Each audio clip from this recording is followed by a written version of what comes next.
आज के इस वीडियो में मैं आपको एक्सिस बैंक के कृषि सेविंग अकाउंट के बारे में सब कुछ बताने वाला हूं कि एक्सिस बैंक का कृषि सेविंग्स अकाउंट होता क्या है, इस अकाउंट के कौन कौन से बेनिफिट्स होते हैं, कौन कौन से चार्जेस होते हैं और कौन कौन से लोग इस अकाउंट को ओपन करवा पाएंगे। तो गाइस चलिए फटाफट से वीडियो को शुरू करते हैं।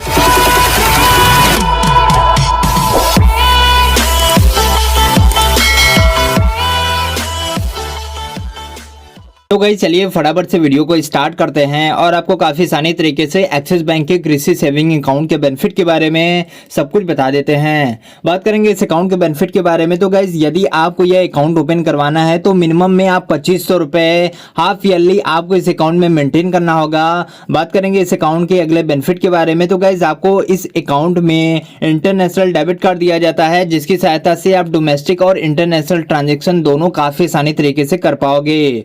आपको इस अकाउंट की सहायता से बिल्कुल फ्री में चेकबुक की भी सुविधा मिल जाएगी। यदि आप अपने अकाउंट का मंथली वाइज स्टेटमेंट चाहते हैं तो वो भी बिल्कुल फ्री में आपको हर महीने आपके ईमेल आईडी पर काफी आसानी तरीके से भेज दिया जाएगा। तो गाइस चलिए फटाफट से आगे बढ़ते हैं और आपको काफी आसानी तरीके से ये बता देते हैं कि इस अकाउंट को कौन कौन से लोग ओपन करवा पाएंगे। बात करेंगे इस अकाउंट के एलिजिबिलिटी के बारे में कि कौन कौन से लोग इस अकाउंट को ओपन करवा पाएंगे।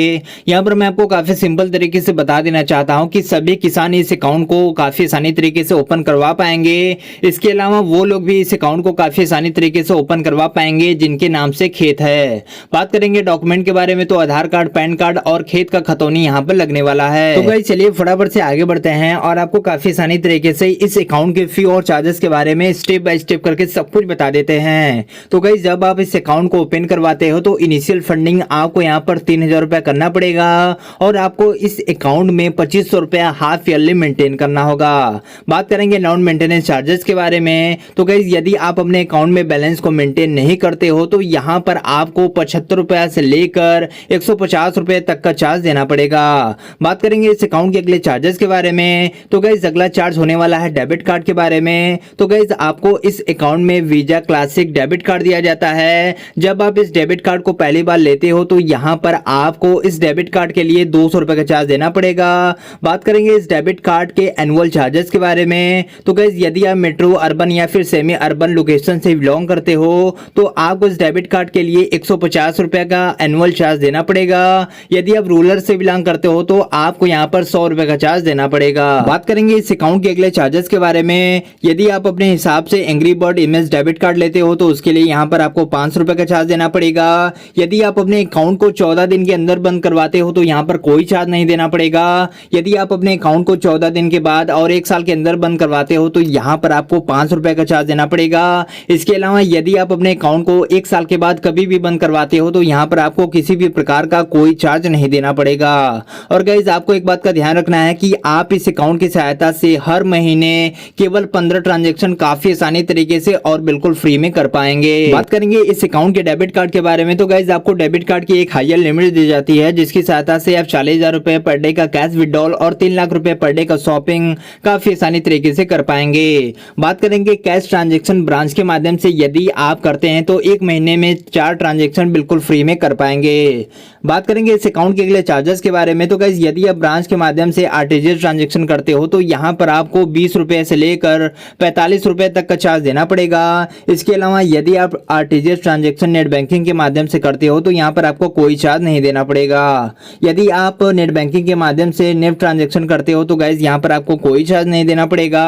इसके अलावा यदि आप ये ट्रांजैक्शन ब्रांच के माध्यम से करवाते हो तो यहाँ पर आपको चार्ज देना पड़ेगा। बात करेंगे आईएमपीएस ट्रांजैक्शन के बारे में। तो गाइस यदि आप 1000 रुपए तक का ट्रांजैक्शन करते हो तो पर ट्रांजैक्शन पर आपको 2.5 रुपए का चार्ज देना पड़ेगा। इसके अलावा यदि आप करते हो तो आपको यहाँ पर ट्रांजैक्शन पर 5 रुपए का चार्ज देना पड़ेगा। यदि आप 1 लाख रुपए से लेकर 5 लाख रुपए तक का ट्रांजैक्शन करते हो तो पर ट्रांजैक्शन पर आपको यहाँ पर 10 रुपए का चार्ज देना पड़ेगा।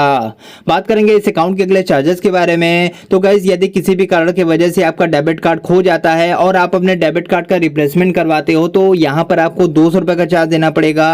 इसके अलावा आपको यहाँ पर डुप्लीकेट पासबुक के लिए 100 रुपए का चार्ज देना पड़ेगा। यदि आप फिजिकली में स्टेटमेंट चाहते हो क्वार्टरली का तो गाइस उसके लिए भी यहाँ पर आपको ब्रांच के माध्यम से 100 रुपए का चार्ज देना पड़ेगा। बात करेंगे इस अकाउंट के अगले चार्जेस के बारे में। तो गाइस यदि आप डीडी या फिर पीओ का कैंसिलेशन करवाते हो, डुप्लीकेट करवाते हो या फिर फिर उसे वेरीफाई करवाते हो तो उसके लिए भी यहाँ पर आपको 100 रुपए का चार्ज देना पड़ेगा।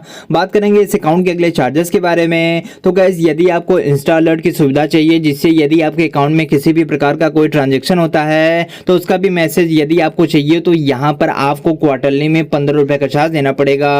तो गाइस आपने देखा कि मैंने आज के इस वीडियो में आपको कितनी आसानी तरीके से एक्सिस बैंक के कृषि सेविंग अकाउंट के बारे में सब कुछ बता दिया है कि यह अकाउंट होता क्या है, इस अकाउंट के कौन कौन से बेनिफिट्स होते हैं, कौन कौन से चार्जेस होते हैं और कौन कौन से लोग इस अकाउंट को काफी आसानी तरीके से ओपन करवा पाएंगे। तो गाइस आशा करते हैं कि आपको यह वीडियो पसंद आया होगा। तो गाइस यदि आपको यह वीडियो पसंद आया होगा तो इस वीडियो को आप ज्यादा से ज्यादा शेयर करिएगा। चैनल पर पहली बार आए तो फटाफट से सब्सक्राइब कर दीजिएगा। इसी प्रकार की वीडियो के साथ मिलते हैं हम अगले वीडियो में, तब तक के लिए जय हिंद, वंदे मातरम।